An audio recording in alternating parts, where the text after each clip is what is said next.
Hey everyone, my name is Paul Megan. I'm a product manager on Amazon S3, and I'm here today to talk to you about a defense in-depth approach to Amazon S3 security and access. Now, defense in-depth is a concept in information security where we build out our security posture by layering security controls around our data. And in AWS and in S3, AWS in general and S3 in particular, we give you a bunch of tools and controls in order to do that. I'm going to talk about 4 specific categories of these tools today. The first is just general access controls all along the data path from your users all the way down to the objects in your S3 bucket. We're going to talk about block public access and some tools and capabilities there.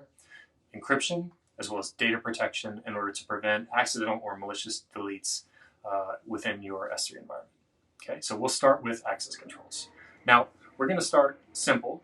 This is a 300 level course, but we're going to start simple so that we can bring everyone along with us who wants to learn about this very interesting and important topic, right?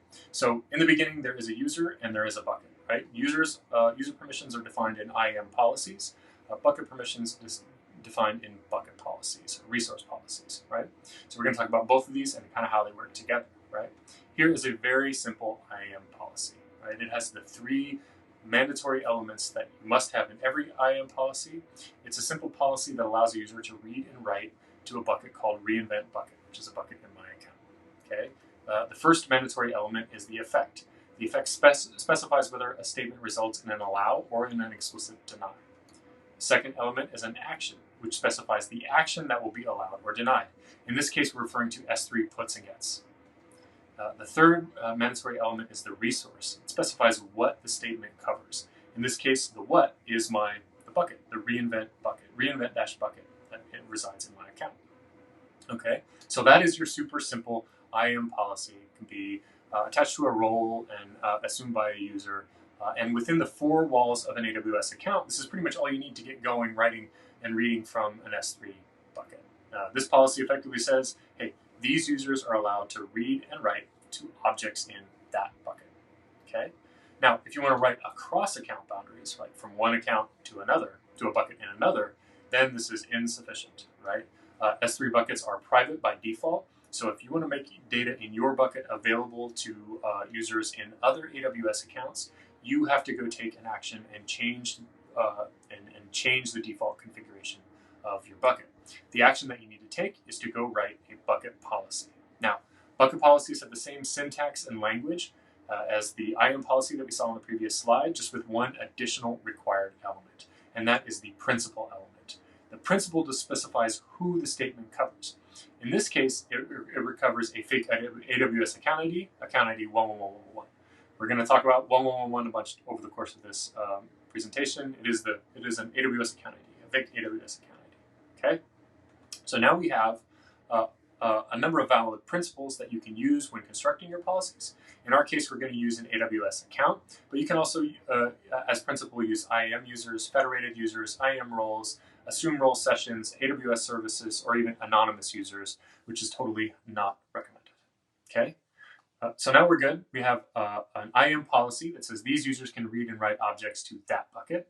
We have a bucket policy that says this bucket can be read and written to by that account, and everything is good. We have whole bucket sort of access going back and forth between a user and a bucket. Okay. Now, if we want to slim down the permissions in a bucket and make it more specific, make it more granular, we can add granularity with what are called condition keys. Condition keys allow you to limit the scope of access based on various attributes. In this case, what we're showing is limiting the scope of access to objects that have a project reinvent tag.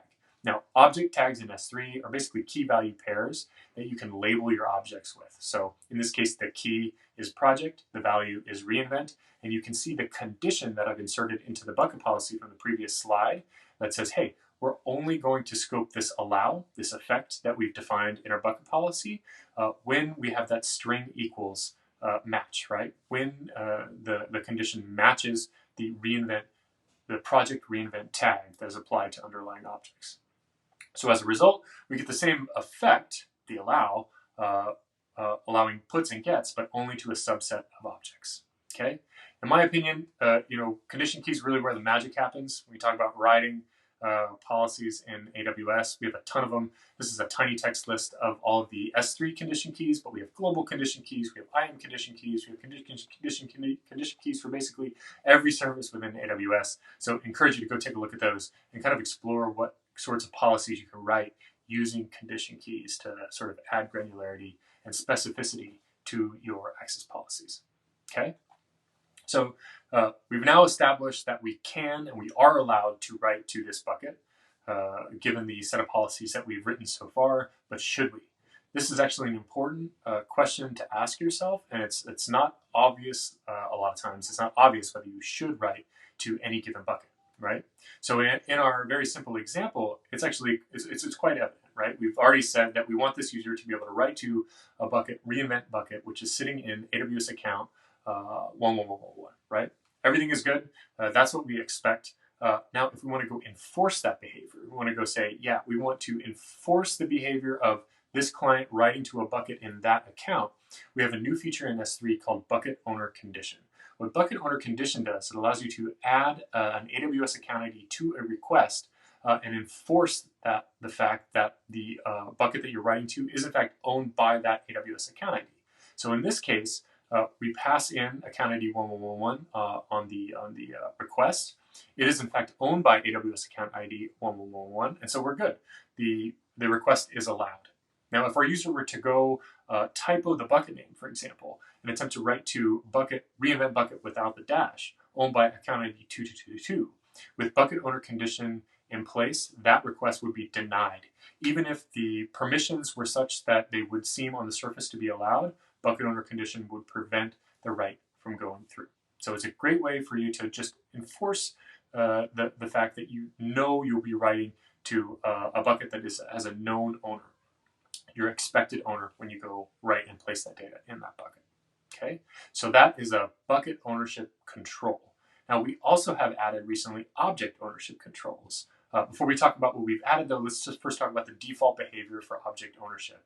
So if I have a client, which is my application, sitting in AWS account 22222, writing to our reinvent bucket, of course, owned by AWS account 1111, the default behavior is that these objects are owned by the writer, 22222. They can't be read by the bucket owner unless additional permissions are granted by the object writer, and they can never be shared with other accounts by the bucket owner. That's just sort of how object ownership has always worked in S3. Well, until November of this year. We added a new feature called object ownership, and what object ownership does, it allows you to set a simple parameter on an S3 bucket, which re-owns objects to the bucket owner. So instead of that default behavior where objects are owned by the writer, objects are automatically owned by the bucket owner, which means the bucket owner totally controls permissions, can share the objects however they'd like. They fully control objects that land in their bucket. Okay, so that's brand new, just launched here in November, and again, it's called S3 Object Ownership. Okay, another bit of feedback that we've gotten from customers is around sort of implementing a least privilege posture easier. Least privilege is a concept that we talk a lot about in AWS. It is the idea that you want to enable applications with the exact right set of permissions that they need in order to function, and no more than that, right? And so, and that is an easy thing to say, it's an easy thing to conceptualize, but especially when you're a centralized security team, it's often a very difficult thing to implement, because you may not know on an application by application basis what permissions all the applications in your environment need. And if you ask users, a lot of times they'll just tell you that they need root, right? So this year, very recently, we introduced a feature called S3 Action Last Accessed. What Action Last Accessed allows you to do, it allows you to go look at a specific user and see what permissions they've actually used over the course of the last N days, right? So this screenshot is just from my account. It's looking at a user that I use to just kick around with the AWS CLI. And you can see here that this user hasn't created a bucket in 194 days, and that it's never created an access point. That means this user probably doesn't need those permissions, and that I can safely remove those permissions without having to worry about breaking my app. Again, that's Action Last Accessed, a new feature, and you can find it in the IAM management console. Okay, great. Now we're going to move on. We're going to take a step back. We're going to go back to our simple sort of client bucket picture here, and we're going to make it a little bit more complicated. Instead of just a single client, single user, we're going to add some more higher end applications. We'll add some EC2 instances, add an EMR cluster, and if you're operating at this level of complexity, you're probably also operating sort of with networking constructs, right? And if you're standing up a virtual network within AWS, you are probably running VPCs. And if you're running VPCs, you are probably running VPC endpoints. VPC endpoints are effectively sort of virtual networking devices that you can route your requests through in order to get out of the virtual network to whatever destination you need to get to. If that destination is S3, you're probably running a gateway style endpoint. A gateway style endpoint is an S3 specific endpoint that you stand up on your S3 on your VPC and allows you to easily communicate over the Amazon network to and from EC2 to S3. Okay, so here's how they work. Clients use public S3 IP addresses from within the VPC, and when you stand up that gateway style endpoint on your VPC, the route table for your VPC is updated so that all requests go through that gateway style endpoint. Gateway style endpoints are inherently regional, right? So there's no support for on-premises applications that obviously live outside of the AWS region, or for cross-region requests between two different AWS regions. One super cool feature about gateway style endpoints is that they're free of charge, and as a result, they are widely deployed around the world, right? So if you're running VPCs, you're probably running gateway style endpoints, and if you're not, you should definitely look at using them for communicating from your EC2 instances down to S3 and back. Okay. Here at reInvent on December 1st, we also announced that support for interface style endpoints for S3 are coming soon. Interface style endpoints are based on a service called AWS Private Link, and they address use cases that gateway style endpoints do not. So what I'm going to do now is take you through the difference between these two and explain sort of which use cases interface style endpoints are good at, so that you can sort of understand when to use one versus the other. Now, interface style endpoints are different than gateway style endpoints in that they use private IP addresses from your VPC to access S3. You then have the ability to send up DNS records within your VPC so that you route all of your requests to S3 through those private IP addresses. Since you have these dedicated private IP addresses, it means we have the ability to support on-premises applications and cross-region requests. Those are really the two use cases that you want to use these interface style endpoints: on-premises apps and cross-region workloads.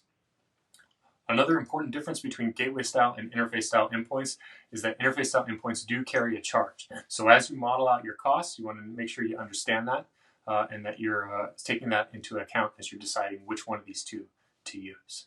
Okay, so let's drop interface style endpoints onto our network diagram here. We'll add a second VPC here down below. We'll add an on-premises app into the picture. We'll show you we can connect an on-premises app via AWS Direct Connect to the private IP addresses on the interface endpoint, which then routes that request over the Amazon network over to Amazon S3, right? This gets you a very simple network architecture, right? You don't need to allow list the entire public S3 IP space at the corporate firewall in order to allow access out from the on-premises app. You don't have to run proxies in AWS or anything like that in order to make this whole setup happen. Connections avoid the public internet altogether because they're traversing over AWS Direct Connect or AWS VPN. And you get additional visibility and access control capabilities as well, because you can use things like VPC flow logs, and you can hang an access policy on that interface endpoint. So you get a bunch of cool visibility and access control features, as well as the simplicity and privacy of running over Direct Connect and avoiding the public internet. Okay, so that's Private Link, again, coming soon. Private Link for S3. We're super excited to get that into your hands, and we are hard at work to make that happen very soon. Okay, so now our network diagram has got a little more complicated. We have multiple applications in the mix. We've got some EC2 instances, we've got an EMR cluster, and we've even got an on-prem app connecting in through an interface endpoint, all pointing to this one S3 bucket sitting within an AWS region. Okay. Now, S3 from a performance and scale perspective is totally fine with this. You can have everyone pointed at a single S3 bucket. It really is fine. S3 can handle the load. It can scale. It's just really what S3 is really good at is handling those sorts of workloads, right? Where it gets tricky though is managing access controls for these shared data sets. When everyone is accessing a single bucket, that means everyone's permissions have to be defined in a single bucket policy, right? Which can be tricky, right? You end up writing this very long and elaborate bucket policy. They become tough to manage, and changing them become very sort of high blast radius changes. If you go mess up a bucket policy that everyone is depending on, you kind of blew up access for everyone, right? So to make this easier, managing access control for shared data sets, we invented a concept called S3 access points. S3 access points are basically custom endpoints that you could stand up in front of an S3 bucket. Each access point gets its own access policy and its own basically virtual bucket name, right? So you can vend out an access point to all the stakeholders in your environment. You can give one to finance, one to sales, one to dev, and each one of these stakeholders basically interfaces what they kind of see as a virtual bucket, right? This makes it a lot easier to manage access management for these shared buckets. It also establishes a new namespace that prevents naming conflicts.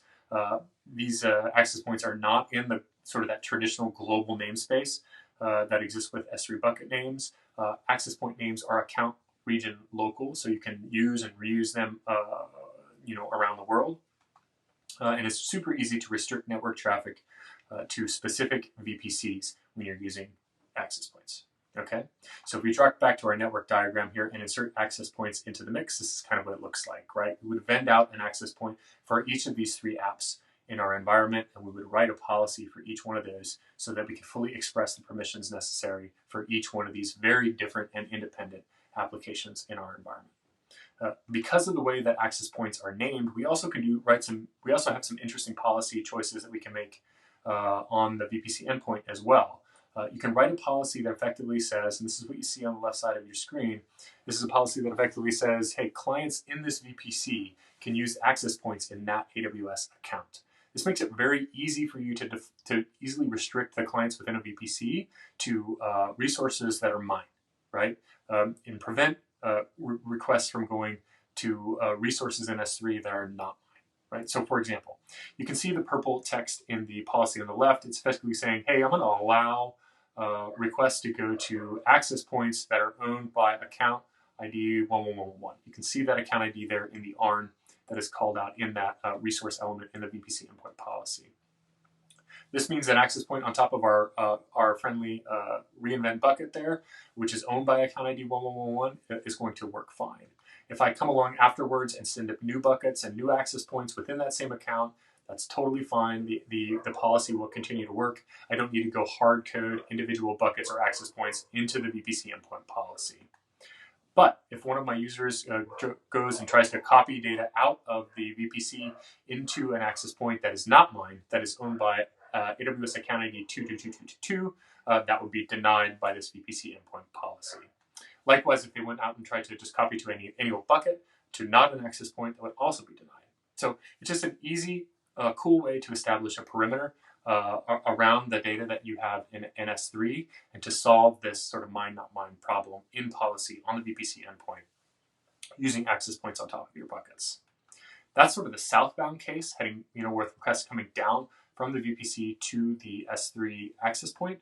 The northbound case, you also have a capability. You can go set what is called a network origin control on your access point and set a VPC only access for the access point itself. So any request coming to the access point must be coming from a specified VPC in order to be honored, right? This allows you to easily enforce VPC only access, coupled with disabling direct access to the bucket, as well as with the VPC endpoint policies that we talked about on the previous slide. You get a nice sort of bidirectional enforcement of the data path, right? It's a nice trip to really sort of enforce both directions on that data path. Okay, so these are sort of the four big opportunities along the data path to hang access policies.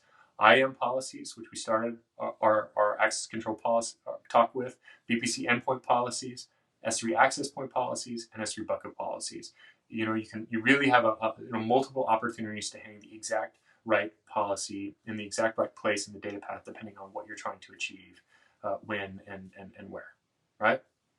Now, when we show slides like this to customers, a lot of times customers will ask, so, okay, what if the IAM policy conflicts with the bucket policy, for example? What do you do then? Like, in which order do you evaluate these? And that's a bit of a trick question. And let's take you through how policy evaluation works in order to answer it.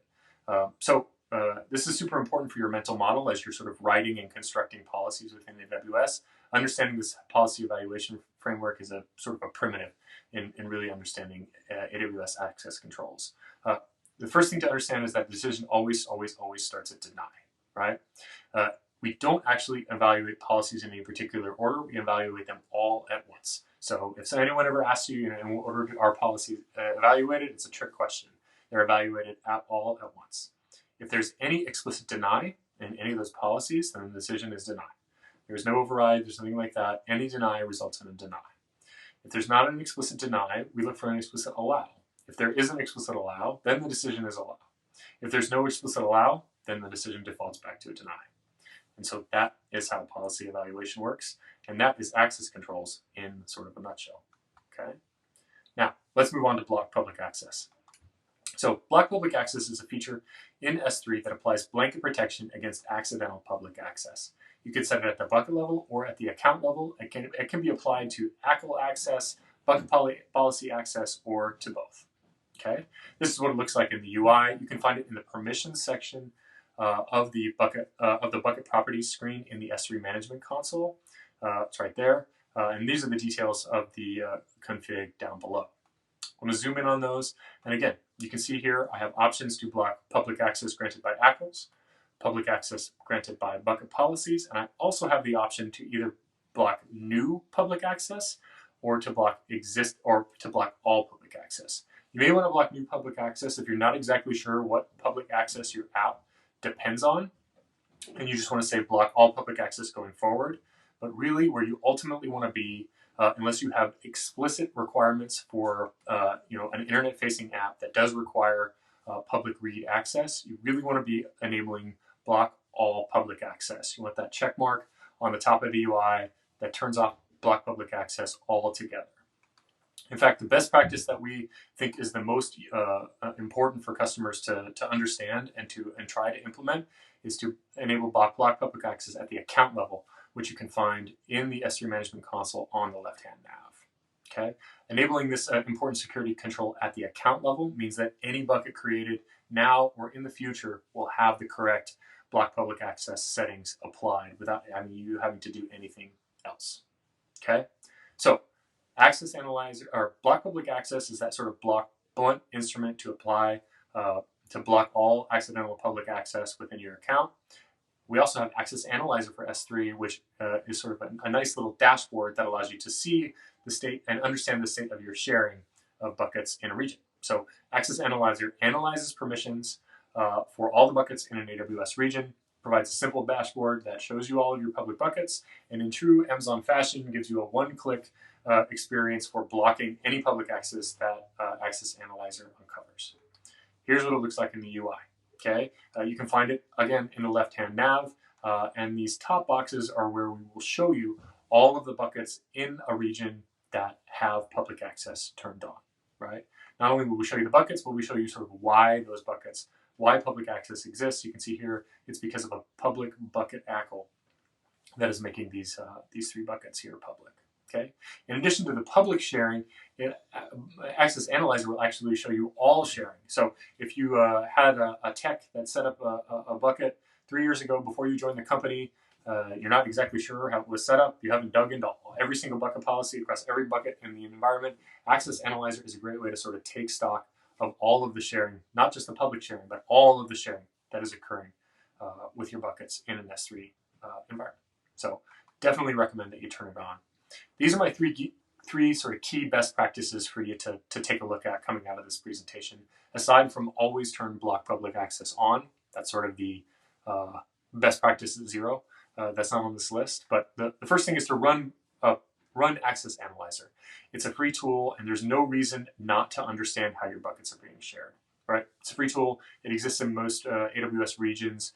I encourage all customers to run Access Analyzer. Second thing is to keep public buckets in a dedicated AWS account so that all of your public buckets are sort of localized in that account so that you can turn block public access on at the account level everywhere else. That way, you sort of have your public data in a public account and you don't have to worry about accidental public access anywhere else. The last thing is that bucket policies are better than ACLs, right? You want to run one or the other just for simplicity's sake. You want to just manage all of your permissions in either bucket policies or in ACLs. And bucket policies are just so much more robust. They're more granular. They've got all those great condition keys. And as we roll out new features, we're going to be targeting our features sort of towards a bucket policy world. And that's really where you want to be, is running bucket policies and not ACLs. Okay. All right, so I'm going to add a little AWS account box around my bucket with a shield stamp to indicate that I have block public access turned on at the account level for my trusty reInvent dash bucket there on the chart. Okay, so let's talk about encryption. Back to our very simple network diagram where I have a client and a bucket. There are three ways that I can do encryption when operating S3. The first is client-side, encrypting with the AWS Encryption SDK. I can also encrypt over the wire or in transit using HTTPS or TLS. And I have three options for encryption at rest. I can use server-side encryption S3 or SSE S3. This is Amazon S3 managed keys. So you're totally outsourcing key management to us when you use SSE S3. You can use SSE KMS, where you're using KMS managed keys. So you can get in there and use KMS to set up your key rotation and do all that good stuff and sort of manage your keys through KMS. Or you can use SSE-C, which is purely customer managed keys. Maybe you have a key management system sitting on premises, you rolled your own, you're running one in EC2, you want to have total control over key management, you can use SSE to do that for encryption at rest. Okay? If you want to make it super easy to encrypt all of your data coming into S3, we have a feature called Amazon S3 Default Encryption. Default encryption is a one-time bucket level setup that automatically encrypts any new object that comes into a bucket. You have a couple of options. You specify the key management strategy. Either you can manage the keys through KMS, or you can totally outsource them to us using SSE S3. If you go the KMS route, you still have a couple more options, right? You can use a service managed key, so the S3 service managed key, or you can create your own key in KMS. Totally manage it, rotate it, do whatever you want, write policies against it, all that great stuff. You can do that as well with default encryption. We also added a new concept called bucket keys here at reInvent this year. This was just launched on the 1st of December. It reduces KMS costs by up to 99% by cutting down the number of requests made between S3 and KMS in order to undertake decrypt and encrypt operations. It increases performance for encryption and again can dramatically reduce the request cost for KMS-backed server-side encryption by up to 99%, right? So if you want to run KMS managed keys, using bucket keys is a great way to do that in a very sort of low-cost way, okay? So that is encryption. I'm going to add a little SSE KMS stamp to our bucket here on our chart and move on to data protection. Okay, I'm a data protection nerd, so I love data protection, and I think these three features in the data protection section are super cool. So the first thing is versioning. So the way to think about versioning is a very simple feature that you just turn on for a bucket, and it will just prevent deletes or overwrites of your objects. If you come in and overwrite an object over and over again, instead of overwriting the bits, it's going to construct what we call a version stack. Each layer of the version stack is a different put, and each one has its own version ID. So if you come in and get just a get on an object, you're going to get the object on the top of the version stack. If you delete an object, instead of actually deleting data, what we're going to do is lay what we call a delete marker on top of the version stack, and a get will return a 404. But at any point, you can go back and do what we call a version get, and get pass in the specific version ID of any sort of version in the version stack if you ever want to get any of these versions of your data out from the version stack. So if a bad guy comes in and tries to delete your stuff and you have versioning turns on, you can always go back and roll back to any previous version in the versioning stack. Okay, super easy way to prevent accidental or malicious deletes. Next, I want to talk about replication. S3 replication is about so much more than just creating a second copy, right? First of all, you have a very sort of granular controls in terms of what in a bucket gets replicated. You can replicate the whole bucket, or you can replicate a prefix within a bucket, or you can replicate objects that are tagged in a certain way. So you have that sort of ability to slice and dice and pick what data you want to protect with replication.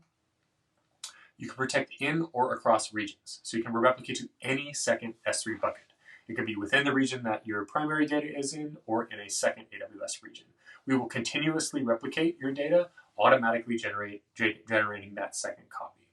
Now, from a defense in depth perspective, you have these really awesome account and ownership changes that you can execute on a replica. So you can replicate into a second AWS account. Customers do this all the time. They set up a separate AWS account.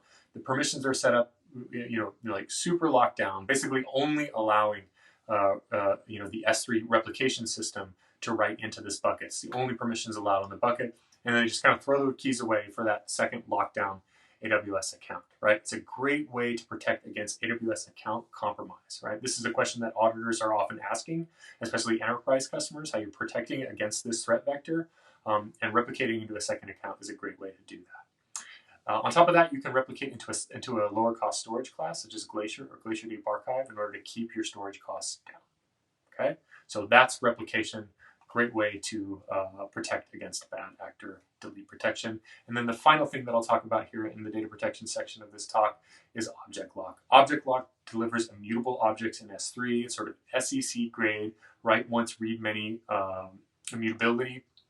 It basically allows you to set retention controls on an object, saying, hey, this object cannot be deleted for 3 years or 7 years or 100 years.